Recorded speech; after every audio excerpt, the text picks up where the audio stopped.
Have you ever heard the words, "I need space," from someone that you love? It's like a punch straight to the gut, isn't it? That sinking feeling, wondering if the love story you've been writing might be nearing its final chapter. Hey there, welcome to the Love Shack, your go-to place when love throws you a curveball. We're here for everyone who's ever felt lost at that relationship crossroads, battling those silent storms and yearning to rebuild a love that feels real and stays strong. I'm Stacey Bartley, and I'm here with my co-host and lover, Tom, and our daughter, Brooke. Together, I want you to know that we've walked with countless couples through these very crossroads, helping them find their way back to each other. And after the overwhelming response to our episode number 140, The Space Between Us, we knew we had to dive deeper into this conversation. How do we navigate the space without losing ourselves or each other? How do we keep the flame alive when the winds of doubt blow strong? In this episode today, we're opening up our mailbag, addressing your heartfelt questions. Every question, I want you to know, is a step towards clarity, a step closer to the heart of what love truly means. So, are you ready to explore, learn, and maybe even heal? That's what we're up to in this episode.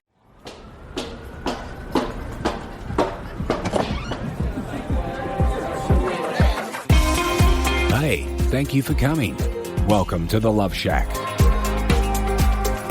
So I want you to imagine you and us together in a room sitting in a circle. The three of us are at the head of the circle, and the space is for you to ask any question that might be coming up for you around this conversation of space and separation. Brooke is the moderator. The questions come from the thousands of comments and shares we have recently received from that episode. So let's dive in. Brooke, what's our first question? The first question is one that created quite a bit of conversation in the comment section of our video that got hundreds of thousands of views, and it's about the anxious avoidant paradox. And there was a lot of discourse back and forth. Some people defending the anxious side, some people defending the avoidant side. And I just thought it was a very interesting conversation that took place. So the first question is, why does the anxious partner often make sacrifices while the avoidant partner doesn't seem to have to compromise in this space conversation?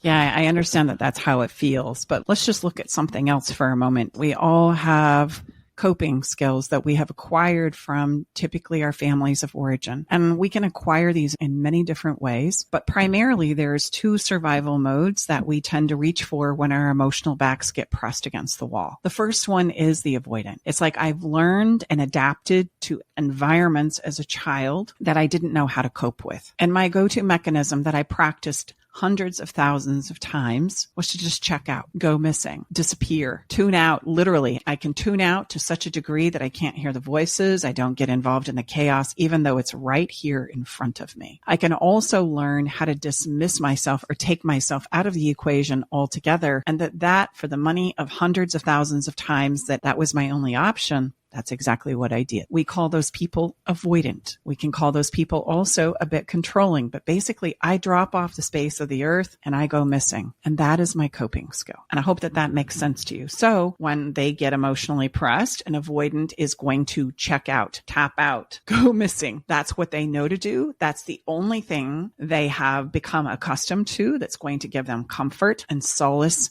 and the safety and protection that they're seeking because they don't know what else to do. The anxious on the other side, an anxious type that is in survival mode typically comes from a family of origin where they're trying to please. They're trying to anticipate the needs of the people that they need to please in order to be safe. So I might try and please my parents. I might try and please a sibling who is maybe overtly dominant. I might try and please my lovers. And in that, I'm trying to anticipate what they need, which causes me to spin up. And my belief and my coping mechanism is that if I can just make them happy, if I can just give them what they want, then all of this is going to be okay. And so an anxious is very resourceful. An anxious is going to think of the thousands and myriad of ways that maybe they could please the potential person that they're trying to gain acceptance from, love from, grace from, and even a sense of validation that I exist. So I'm going to continue to try and please you, serve you, show up, give you what you want, try and anticipate what it is you want. And that's what causes me to reel sometimes. And what creates a lot of anxiousness is when I feel like I've tried all of my stuff and there's nothing left to do. And now I'm reeling. I don't know what to do anymore. It seems like everything I do is not enough. And then it starts to turn on itself. Maybe I'm not enough. maybe I can't get this right. Maybe I'm the problem. And that anxious, obsessive thinking starts to implode on itself. So the only thing they know how to do to get comfort is to somehow figure out what it is they need to do in order to get the avoidant person to engage with them. In their mind and in their coping skill, when their emotional backs get pressed against the wall, is if I can just get this person to engage with me, to hear me out, to give me a hug, to hold my hand, to hang out with me, then I am going to feel so much better. And so they are on a pleasing hunt to figure out the myriad of ways that they can get that to happen. And so hence you see the beautiful combination, I say, of an anxious avoidant, and why in our attachment style theories, this is such a common pairing, right? You can see that instead of the avoidant needing to check out and go missing, they need to learn how to be present, advocate for themselves, show up even though it's difficult. And you can see for the anxious person that their coping style, they need to realize that space is okay. You can exhale. It's often not about you. And there's nothing in this moment that you can do for the avoidant person that's going to help you feel better. But that's a really difficult thing to do. And so you can see in those moments, everybody's being required to do an emotional push-up. So does it just appear then that one of the side of those different dynamics is paying more into this space than the other? It's not fact, but it does appear that way. Right. Yes. So another thing that I wanted to say about the comment section is that both sides are very defensive of their own position. So because they have all of the reasons why they do the thing that they do. And in the space episode, it kind of sounded like we were defending the avoidant person's stance simply because we were explaining why they were doing the thing that they were doing. The whole episode basically was like an avoidance manifesto because we were explaining why they do this, why they need the space, and why they do go missing. So it did seem like that. But I want everyone to hear that we're not defending anyone's position, and we're not saying anyone is right and anyone is wrong. We're simply explaining why these things happen in relationships. And also we're telling you about them so that you know it doesn't have to stay this way. Mm-hmm. Like, you don't have to stay anxious and you don't have to stay avoidant just because that's how the way you are now. That is not the recipe for a healthy relationship. Just so you know, this space conversation is not like, yes, this is a wonderful thing to do in your relationship. No, we want you to get to the point where this doesn't have to happen, where 3 to 6 months of space does not need to happen because you know the tools and skills necessary to make it so space isn't required in your relationship because the little messes are happening and you're cleaning them up as they happen, not because they get into these giant mountains and that's why space is needed. Mm-hmm. But it's really hard to explain that in 150 characters in a comment section. So that's why we're doing this episode. Yeah, absolutely. And I just want to point out that an anxious is more about doing. They're more about trying to figure out what needs to be done in order to engage the other person. And the reason why they get so frustrated is because the other person is in the not doing. I don't care what you do. I don't want what you do. I don't want to talk. I don't want to do anything. I just need you to leave me alone. And that's where I find my solace. And so you can start to see why the anxious person would think I'm doing and doing and doing, and I'm the only one suffering, and I'm the only one trying to figure this out because the avoidant person has just gone missing. And so in not knowing what we don't know, we're going to assume, which we all do as a human being, that my side, the anxious side, is the most painful, and I'm the one that's trying to figure it out, and I'm the one doing the research, and I'm the one listening to this podcast probably, and I'm the one taking the quizzes, and I'm the one trying to figure this out. And I can start to make up a terrible narrative that they don't care. They never did. I can jump to conclusions about myself that I'm worthless. I'm not deserving. Annoying, too much. Yeah. Yes.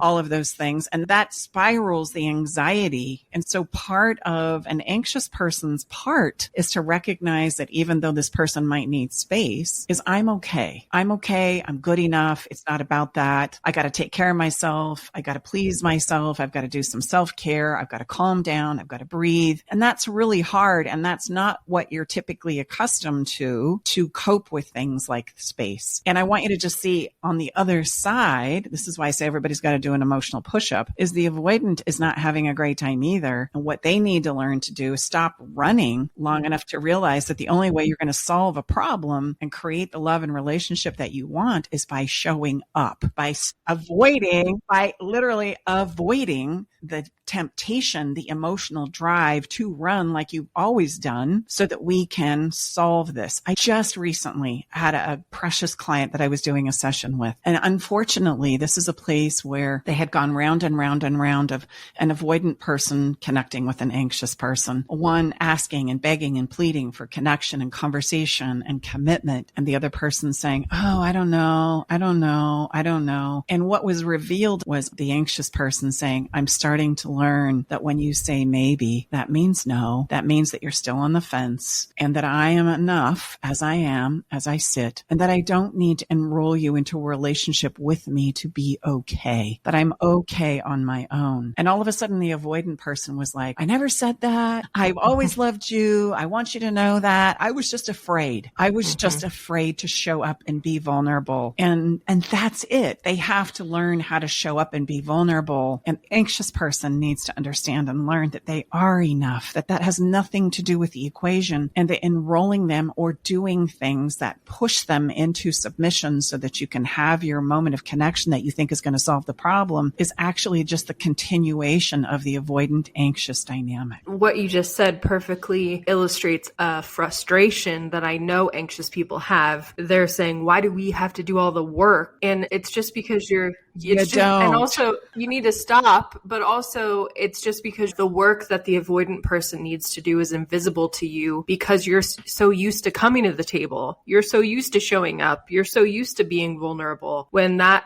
is so uncomfortable to the avoidant person. So that is the work that they need to do. There is work for both people to do here. We're not saying the anxious person needs to, turn into an avoidant, or that the avoidant person needs to turn into an anxious. That's not what we're saying. But both sides need to come towards the middle. Well, that's what's required. And for us simple folk out there, I think we all need to remember, because we may view someone and think we know what him or her is experiencing, we don't. I would like to maybe encourage the anxious person to look at the avoidant person like we look at a swan. You know what that swan is doing below that water? Those little legs are going 1,000,000 miles a minute. And how peaceful do they look on top of the water? So we don't know. And I get it. I'm not dismissing the frustration, but I'm a doer. But we can't measure everyone else by the lens of which we live life, label or otherwise. And I just want to say to the anxious person in the equation, I want you to know that your role is necessary, and the role that you've played in this relationship matters, because when we have an anxious avoidant type, the anxious person is usually the one that's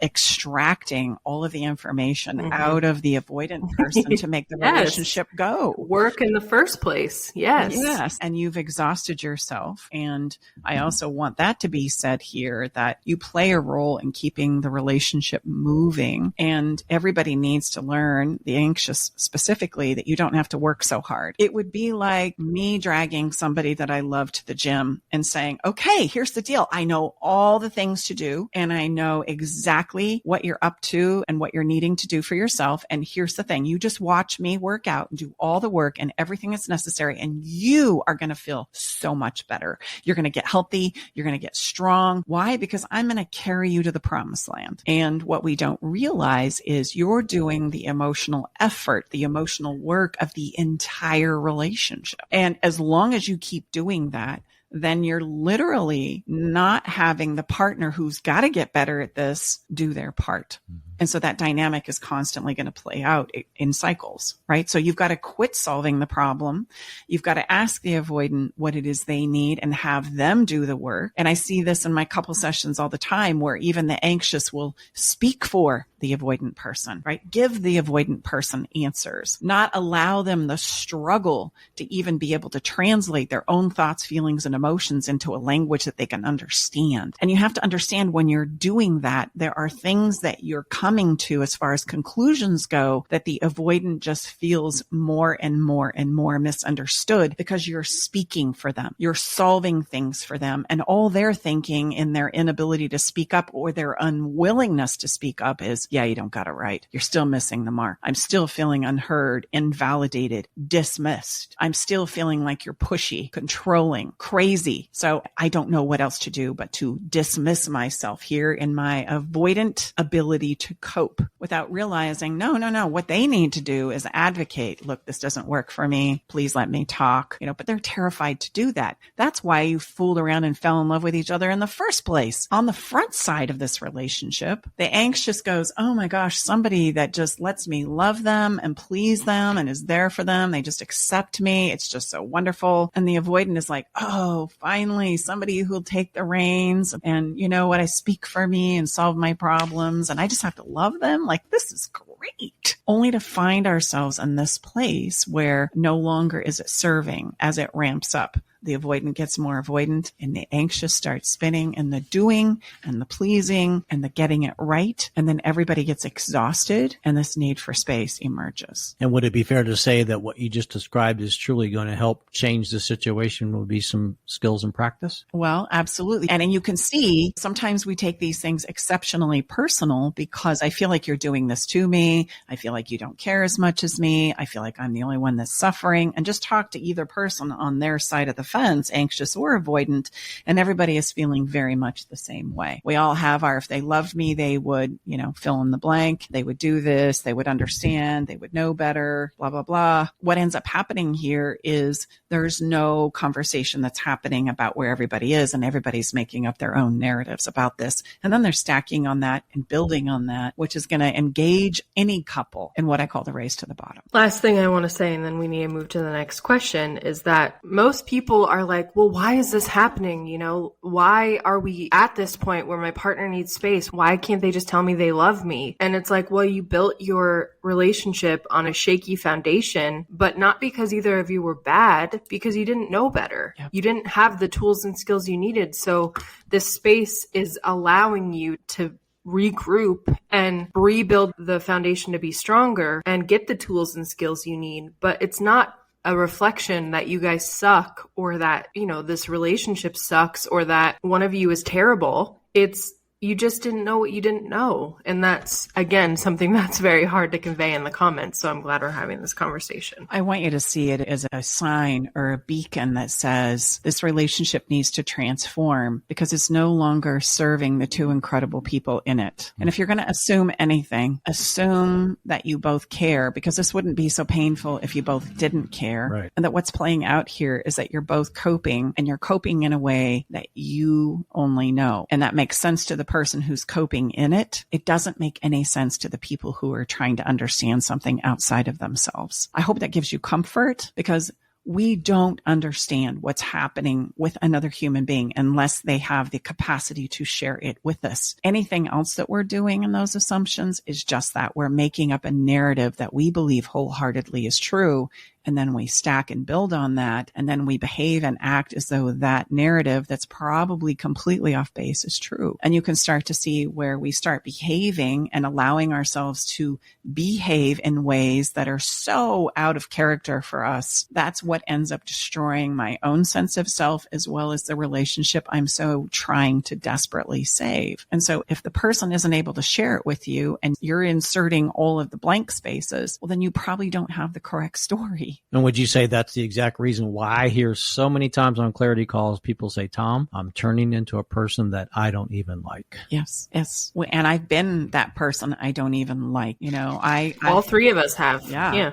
And so that's how we get there, just to eliminate the mystery of it. So just to recap, that was a very long-winded answer. Recap though, avoidant and an anxious style naturally attract very nicely because you're offsetting things that I know I'm not very good at or that I'm uncomfortable with on both sides. The avoidant provides this calm, seemingly stable presence that an anxious so loves. Right? They spin much slower than an anxious does. And it just feels so solid and so validating. And an anxious is so busy pleasing and doing and solving the problems of life that it allows the avoidant to just kind of hang out and cheer the other person on until they start speaking for me and doing for me. And then I start to feel dismissed and invalidated, and the anxious person starts to spin up. And when they stop getting the validation that they need, they feel like they need to do more, solve more, figure it out. So they start to spin up as the avoidant person starts to spin down. It's not right. It's not wrong. It's not good. It's not bad. It's just simply two ways of coping with the emotional, shall we say, storms of life. And we come by them rightly, meaning I have developed these very early on in my childhood. And so we can't deem them right or wrong. We can't judge them or compare them. I mean, we can, but it's not going to take us anywhere. We're both going to get very frustrated and it doesn't take us anywhere good. What needs to happen is for us to realize that we are dynamic. We are, and we can change and we can grow and we can understand and we can create many, many things. And in this moment, we need to create the ability to show up better for ourselves and for each other. So that's the beacon that I want you to see when somebody says, I need space. It's the call to transform together as a couple, to co-create in ways that are going to ask me to grow and they're going to ask my partner to grow. And if we want to go forward, there is no other option here. If I defend my space thinking it's your problem and you've got to be the one to change, not going to work. And if I blame myself and beat myself up, it's not going to work. And if I think that I'm justified in continuing, right, it's not going to work. So we've got to be able to both be willing to learn new skills, understand, grow, be self-reflective, take responsibility for the fact there's no guilt in it. There should be no shame in being anxious or avoidant. One is not necessarily superior or inferior to the other. They're both very painful places to live that give us exactly what it is we say we don't want when it comes to the relationship experience. Stay with us. We'll be right back. Navigating the silent, complex moments of separation or your partner's need for space can feel like walking through a maze without a map. If this sounds familiar, know that you are not alone. This journey, filled with uncertainties and introspection, requires a gentle, understanding guide. Hey, I'm Brooke from Love Shack Live. We see you, and more importantly, we get it. That's why we created the Separation Support Bundle. A collection of resources designed to not just guide you through separation, but to offer comfort and clarity during these times. Our separation guide offers insights and support to help make sense of your emotions and the process of separation. And for those moments when words escape you, our guide on 10 texts to send when navigating space provides thoughtful prompts to help communicate with compassion. Plus, a soothing separation meditation to help ease the overwhelming moments. Because sometimes all we need is a starting point, or a way to start feeling okay again. Remember, you don't have to journey through these complexities of separation alone. Our Separation Support Bundle is here to accompany you, guiding you towards healing, understanding, and most importantly, the renewed sense of self. Visit stacybartley.com/bundle today to access your free separation support bundle. At Love Shack Live, we're all about exploring the real stuff that relationships bring, the good and the challenging. So let's tackle this together, because even in the hardest times, there's hope, growth, and yes, even love to be found. The independent/interdependent dichotomy. How can one build interdependence with a partner who is focused on independence? Meaning it seems like to the non-avoidant person that the avoidant person is like hard fast on maintaining their independence in the relationship. So how can you bond with each other when that seems to be the case? You can't.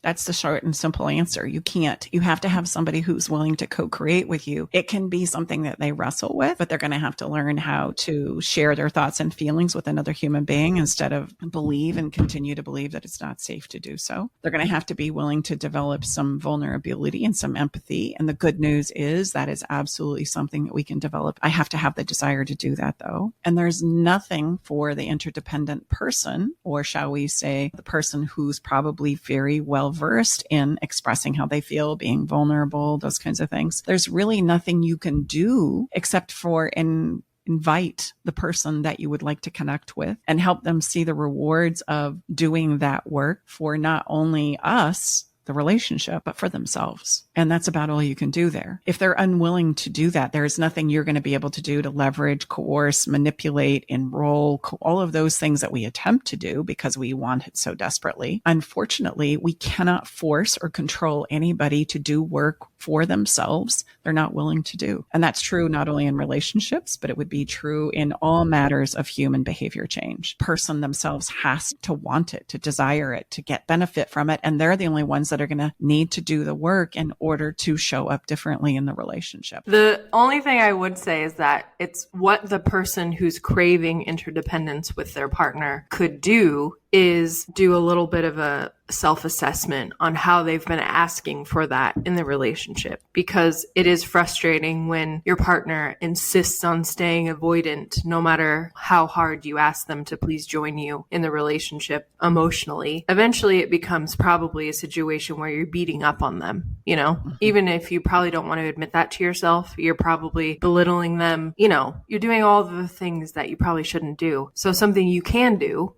is get some help for yourself. So come work with us and learn how to use the language of love in a productive way, where it's not about beating up on your partner, but it is asking for what you want, but it's just in a better way. So that is something you can do that doesn't involve you trying to wrangle your partner to come join you. You can do it on your own and will help you say the things you want to say in a more effective way in your relationship. I totally agree. Like engaging in the race to the bottom when I'm allowing myself to say and do things that I don't even feel good about saying myself in an attempt to, and in my desperation to create or enroll this person into engaging with me. Yeah.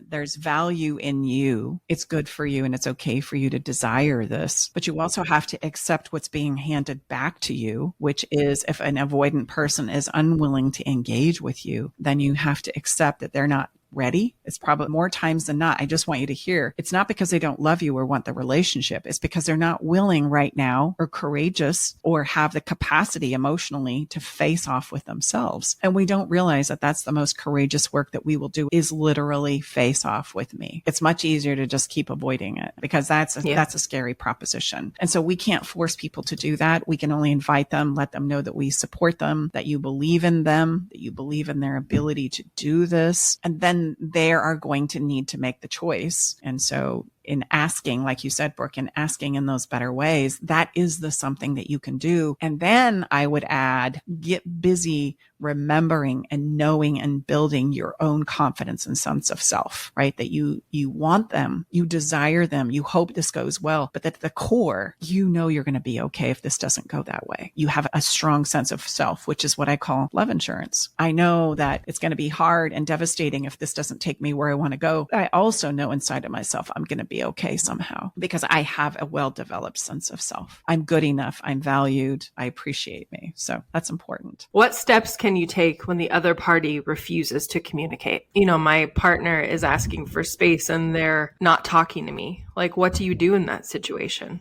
It's a very emotionally painful situation, you know? Very much so. But here's the thing. If you start pushing, coercing, begging, pleading, or even slinging what I call a zinger, you're just going to push them further away. Here is what you can do is instead of thinking that your only answer is to engage in them, right? And to get them to communicate with you, what I would encourage you to do is get busy figuring out what it is you need to do for yourself and start living, like start developing aspects within inside of yourself. That's going to help you feel better. And it's also going to be that piece of love insurance I was just talking about. And let me just stack on that. You're not saying go out and like dance with other guys and post pictures on your Instagram. Yeah, Brooke, you're reading my mind. Yeah, you're not saying when Stacy says go out and get busy living, I want you all listener to hear Stacy's not saying go out and create another relationship. Please understand that distinction. It's going out and get busy understanding how you tick. Yeah, the first thing I would encourage you to do is make a list of all the things that you used to love to do that swept you up into this relationship that little by little you started to let go of, and engage in those activities again. Like make a list of them and then begin doing them again. Developing, maybe it was writing, or maybe it was playing a musical instrument, or maybe it was spending more time in nature on hikes, etc. Whatever it was, go re-engage with those things again. That's what I mean when I say get busy living. There is no repair. There's a statement that says my best way to cope with pain is to get underneath someone. No, it's not. Don't do that to yourself. It's going to create a lot more drama than it's going to solve. And believe me, it's not going to make your partner pay. It's going to make your partner leave, which is exactly what it is you're trying to not do. If you get pushy instead of patient, You're going to push them away. It's really important for you to understand that. And I understand it's hard. I understand. And then I know the next question is going to be, how long do I have to wait? How long do I got to wait? I just want the listeners to know that Stacy just used that new statement. She said, Tom, don't get pushy, get patient. Because I was getting a little pushy before we hit the record button here. So she said, oh, I like that. I want to use that. I'm going to use that. Don't get pushy, get patient.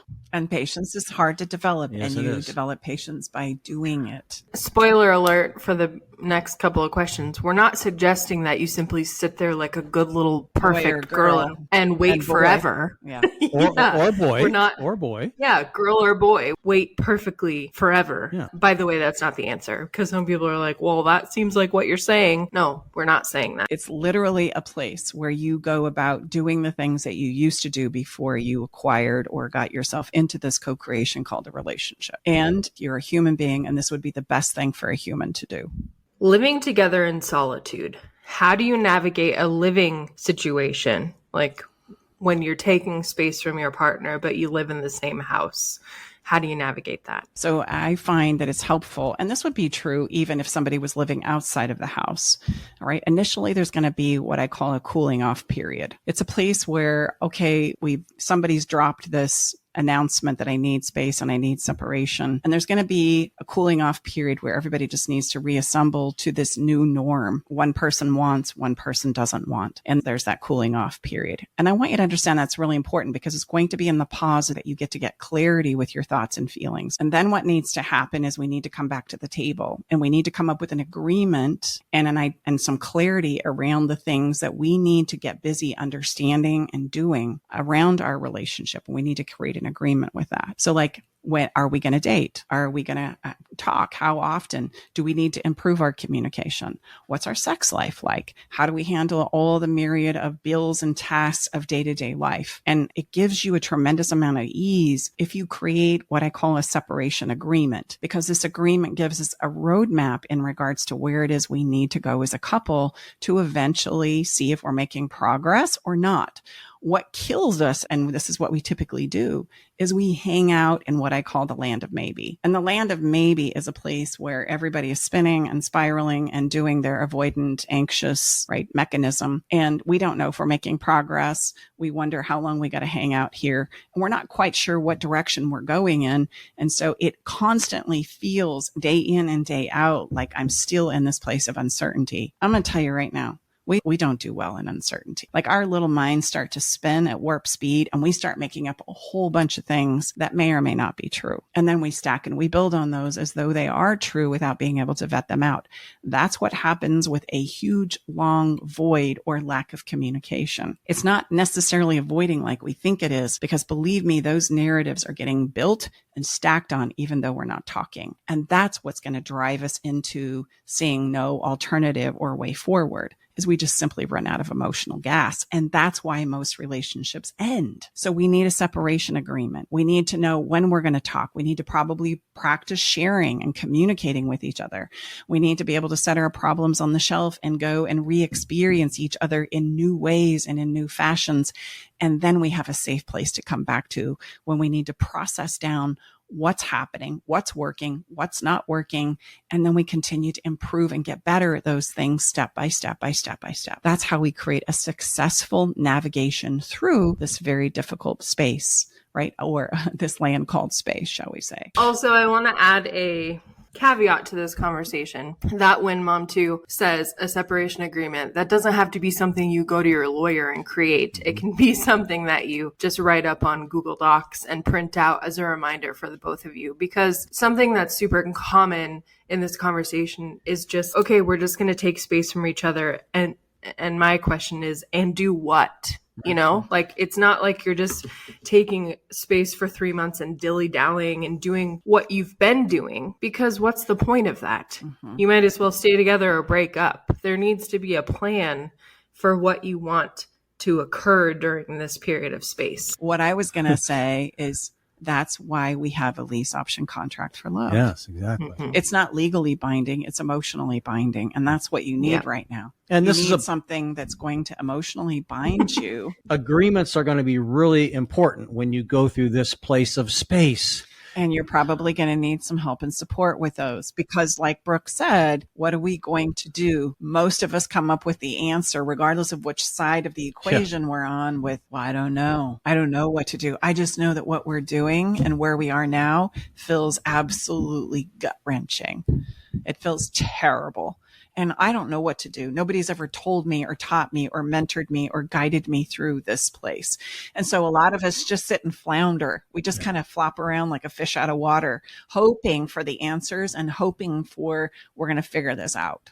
And just so everyone is clear, the act of taking space does nothing. I mean, yeah, it gives you maybe a little bit of time to breathe, but just because you took space doesn't mean you're then growing.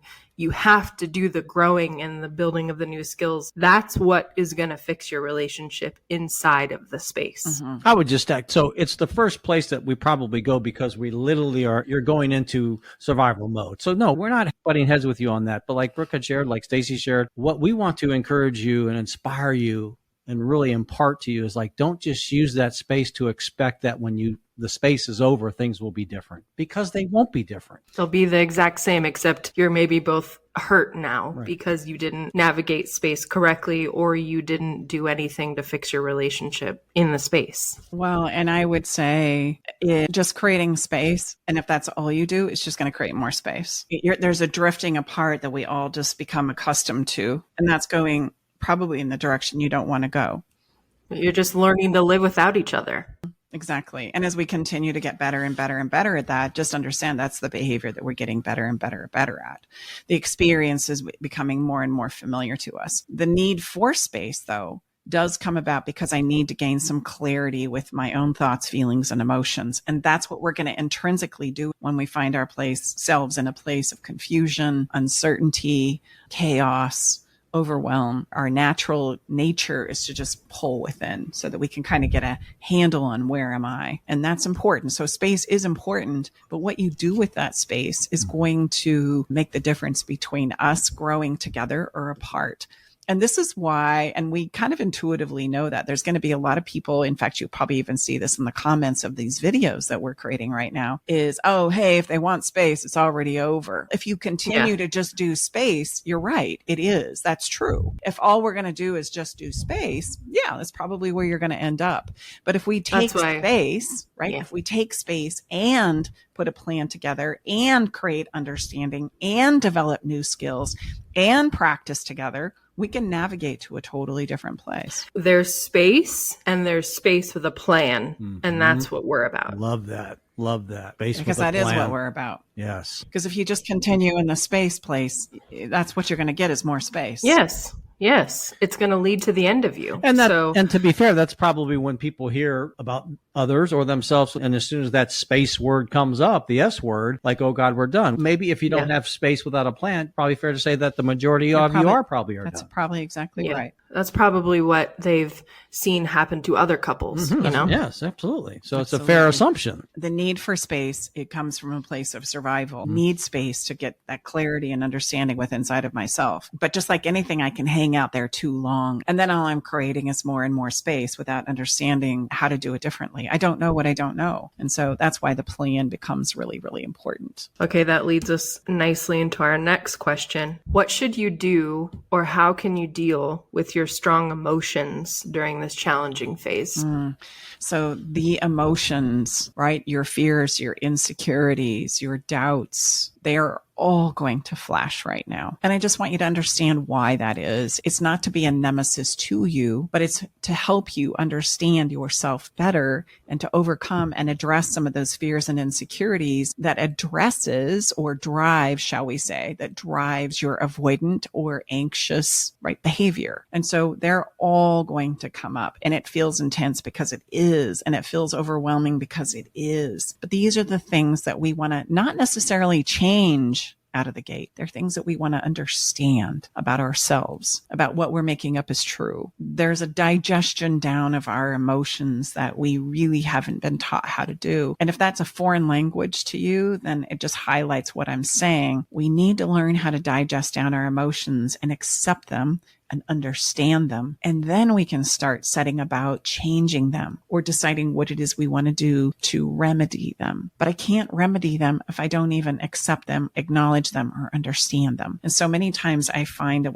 especially when it comes to emotions that are uncomfortable for us to feel, what we tend to do is try and change them, dismiss them, ignore them before we understand them. And that's always going to drive the emotion and the intensity of the situation and not resolve it. And what I'm hearing on our clarity calls from last week's episode is people share with me, Tom, the intensity of what I'm feeling now is different than I've ever had before. Yes. So where's that coming from? Well, just because you've got, again, all the fears and insecurities and self-doubt coming up about you, about love, about relationships, about my future. Like my brain is on overdrive right now about what this means for right now as well as into my future. And when we start obsessing on that, just in an effort to try and find some sense of safety or support or foundation, that uncertainty drives us almost mad. And so these are places that we've got to dive in and deal with. I've got to address my insecurity. I remember going through this myself, right? I wondered if I was going to be okay. I couldn't even see tomorrow, let alone the rest of today. And it became a moment by moment stepping process. What needed to happen was for me to just give myself the space to understand what was coming up for me and where these fears and insecurities come from and what it is I needed to do to remedy them and address them. Then I could set about learning new skills and going in different directions. But to just dismiss them or to try and change them before I had those pieces, it causes me to be stuck. Actually, it causes me to get deeper in the inertia because now I'm trying to bury, avoid, dismiss, pretend, live an illusion, and that's not going to help me go forward at all. And yet that's what we'll probably tend to do as a human being before we finally get into such enough pain that I wave the white flag and go, okay, I'll do whatever I got to do. I'm to that point. So just know that this is principled. The pain emotionally will continue to increase to such a degree that I'm going to be willing to finally turn and do that facing off or that evaluation with inside of myself. And the pain will take it to whatever degree it needs to in order to get my attention, right? So what happens in these places where somebody says, I need space, is this is the moment where the pain is like off the chart in an effort to try and get our attention. Because let's be honest, there were probably signs and symptoms of this not being okay for a long period of time. And in our attempt to not address it or kick the can down the road or think because we were married, you were always going to be there for me, right, it caused me to dismiss them. And if you're being surprised right now, then I would suggest to you to just contemplate on the idea that you were so busy doing what you were doing that you had no idea about what was really going on in your life. Mm-hmm. And we can do that. Any of us can. We can be so involved in what I'm up to and what I'm doing. We've totally dismissed the other person thinking that they're fine because I'm fine, which is not true. You're still not co-creating, which is what a relationship is. And so that person's going to spin off unawares of you until the moment comes where they say, I need space. I can't do this anymore. And you're like, what? This is the greatest relationship ever. I've been on both sides of that equation. I've been the person who thought the relationship was great, and I've been the person who felt left behind. Let's do one more, and then it looks like we're going to come back next week with another part 2 episode. Sounds good. Hey, may I have one that I've been hearing a lot of that's really hard for people on my clarity calls? I'm in a space situation and my partner, I know he or she has already seen someone and is driving me crazy. What am I supposed to do? How do I handle that? That's our greatest fear, isn't it? Oh my gosh. Yes. So what's up with that? Mrs. Bartley, the relationship expert.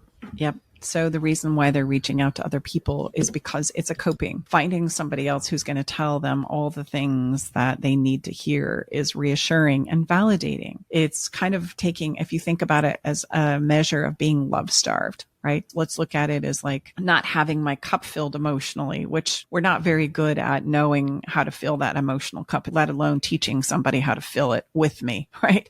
We're not good at that. So you start to kind of see the setup in the whole outplay of these things. I don't feel like I'm getting it from the relationship that I've been in. I get to a place where I'm exhausted and frustrated. So I say I need space. And then I want to run to somebody who I just happened to bump into or who has been on the sidelines telling me how how beautiful or handsome or strong or smart or intelligent or capable I am. And we are very susceptible to those things when I've been in a position where I have been in a love-starved situation, i.e. meaning my emotional needs haven't been met for a long time. Now, that doesn't mean my partner is necessarily doing it wrong. What it means is I am terrible, horrible at, number one, disclosing what that is, and B, knowing how to teach them to do it for me. It's something that we typically think that because we were once in love and things were great, you should just know how to do for me. And I'm here to tell you that is a bunch of BS. It is a thing that you make up in your head that is absolutely not true. And then we ride off into another situation thinking, oh, this person knows how to love me. This person's going to get it right. This person makes me feel good. Yeah, for the moment, but just wait until everybody's shit starts coming up and you're going to find a totally different scenario. Well, you're going to find yourself back into the situation you left from because nothing's changed. Well, yeah, no, I just will say so, but the person that's watching their partner, their husband, their wife goes, and they know that, I'm hearing just unbelievable pain with people that are on the other side of that. What can they do to lessen their unbelievable unrest, emotional unrest? The unfortunate thing is they have to start to let go because there is nothing they can do at this point in time to beg, plead, pressure, coerce, right? They're just going to be bleeding out on the ground. And so I would say they didn't do anything wrong. So realize you did nothing wrong for this to happen. The reason why your partner's needs were not getting met in this very specific situation we've laid out here is because they didn't make them known to you. Because we're just going to go ahead and assume it's the avoidant partner that asked for space and then went and found somebody else. Because the avoidant didn't say, this is what I need, because they're not being vulnerable and they're not telling you what their emotional needs are. And so that you have no room to meet them. And then this whole shit show happens and they go find somebody else. But the same thing is going to happen again because the avoidant person didn't do any work to change that behavior inside of themselves. But now in cases I'm referring to, and just going back over this week's call, there are some people that said, Tom, look, I know I didn't do well. I didn't handle that well. I assumed things. I didn't show up as the best version of myself. So how about in that situation? I'm not dismissing what you said, Brooke, but in this situation, these are people that knew they could have done better. Now they realize it. And we all know when you realize it and you think, oh my gosh, I could have done so much better there. And that person that they weren't demonstrating that to has gone and they know they're seeing someone else. What does and they're having the regret. Now. Unbelievable regret. That's the person I'm speaking to in this particular. What can they do to bring their own some repose to them? What would you suggest? Same thing. They've got to let go. Okay. And they need to recognize and realize that that's really good news that they're seeing. That sounds terrible to say right now, but it really is because of how we learn as we learn in the contrast of what works and what doesn't work. And now you're starting to see what didn't work in this relationship. And you know what? Yes, you might have to let go of this one, but that doesn't mean you need to stop. That means that if you want love, like you want all the other things in your life, then you go again when you're ready. And that means that the pain that you feel from this experience and that regret will serve you because you'll be more mindful to not do it again in the future. Okay. And so as it is, we are all learning and getting better at love and relationships here. I just want you to see that. Brooke, you're right. It's not that it's somebody's fault.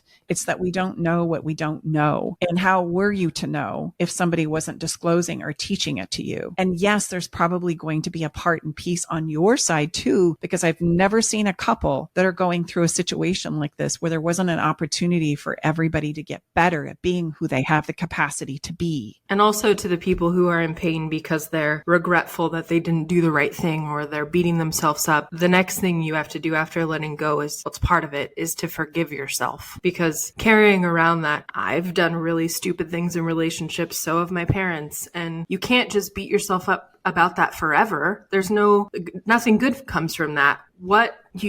Geez, I'm very passionate about this if you can't tell. What the thing you need to do is forgive yourself so that you can then learn from it and become better. And that's really what I always go back to and encourage our person I'm speaking to is, look, at the end of the day, we all make messes, and what you can use from this experience is to just commit to being the very best version of yourself going forward, because at the end of the day, really, that's all any of us can do anyway. Again, and I am not dismissing the pain, but interestingly enough, we can either use it for a place of transformation or a place for further degradation. It's really totally up to us how we want to play the card. But at the end of the day, if that's what you're going to commit to doing, then you know that, yes, I've made some mistakes. I could have handled that way, way better, but I'm committed to doing that now. And guess what? The track record will be your continued new behavior in doing so. That will be your new track record. That will be your new legacy. Yeah. That's it. And that's the opportunity. And sometimes it takes a moment for us to, I've seen lots of couples come back around to each other after they've had a chance to grow and transform. And I've also seen couples navigate through this very difficult space and come back better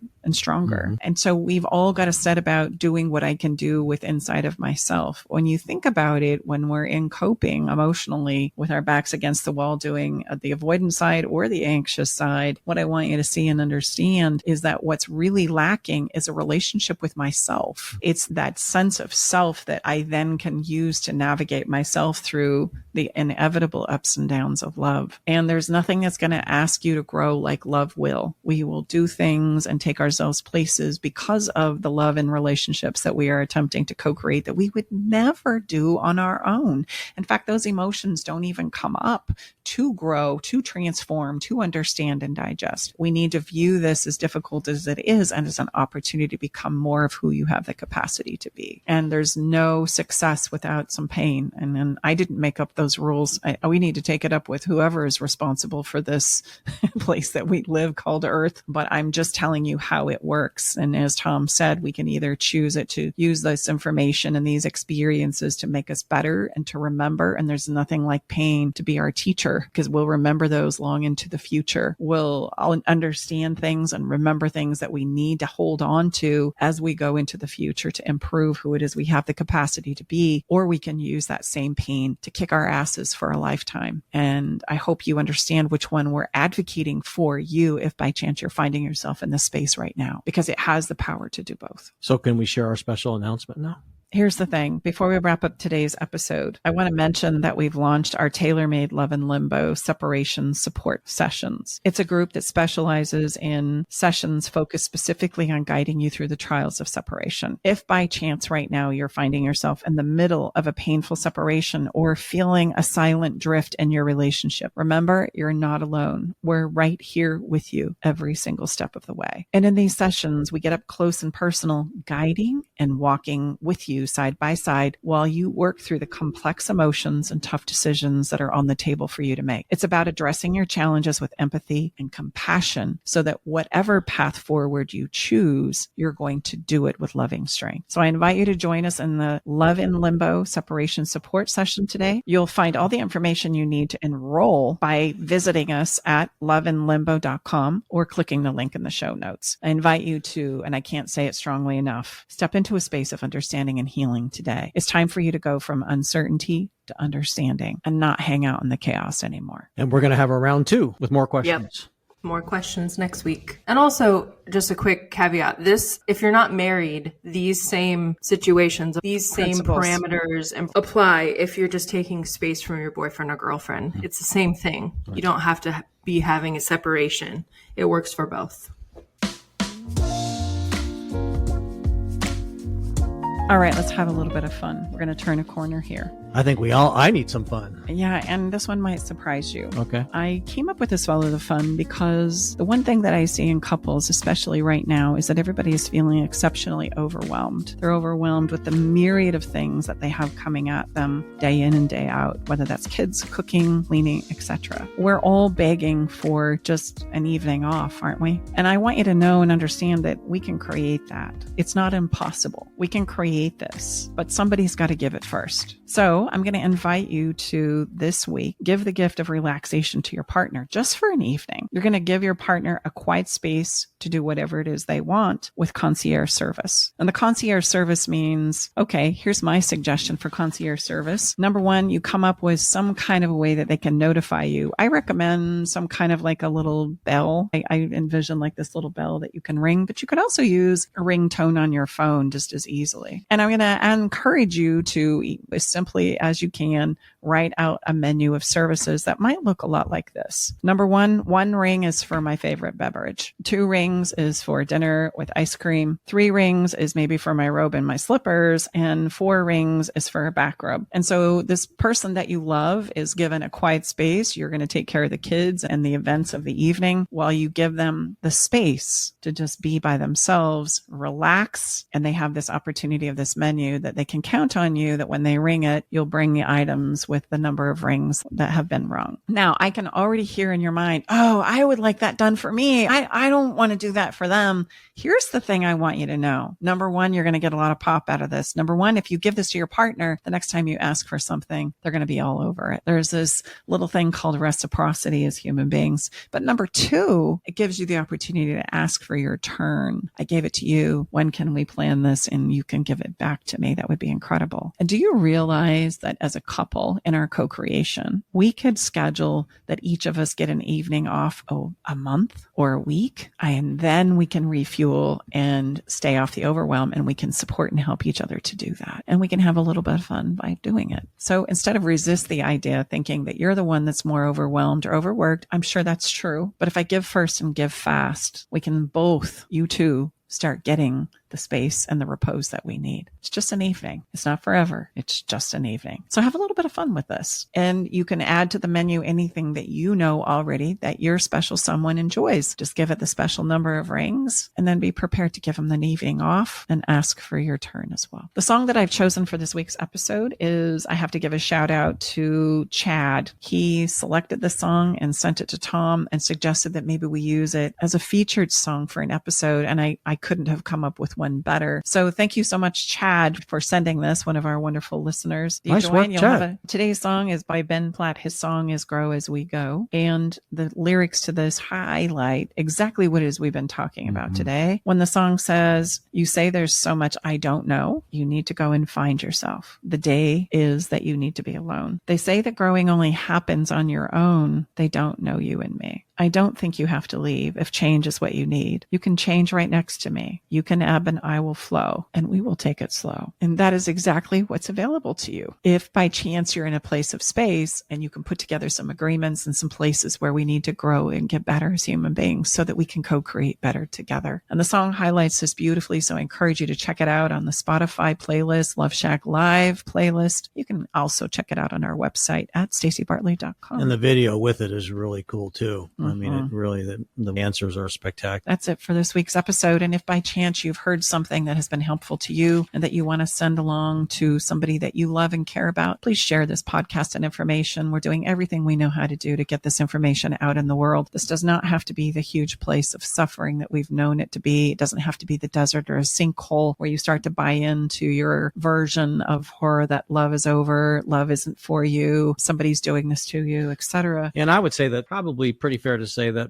many of us, or most of us in our circle of influence, know a couple that is struggling. Even if you're not, say, officially separated and have left the physical space, I bet you're acting like you're separated within the same space. And so, yeah, we would just ask, just please share this. I mean, our episode 140 has been so well received, and a lot of you have shared it, and thank you so much. It means a lot to us. So it's obviously we've touched on something that a lot of people are struggling with. So this is how we pivoted very fast as a family and a team, and we've created this Love in Limbo group because we know people need a place to come and lean on each other. And this is everyone signs a confidentiality agreement to get into the group. We take this very seriously, but let's come together as a group and help each other get through this very difficult place. And as I love to say, get better at this thing called love instead of making up the horror stories that simply aren't true. You bet. All right, that's it for this week. Look forward to seeing you next time inside the Love Shack. Bye-bye for now. All right, it's time to leave the Love Shack. But before we part ways, we want you to know our door is always open, and we'll leave the porch light on, ready to welcome you back whenever you need a dose of relationship wisdom. For more resources and tools, visit us at loveshacklive.com to dive deeper into the topics we've explored and find additional support for your relationship journey. Stay connected by subscribing to our podcast. Thank you for being part of our Love Shack Live community.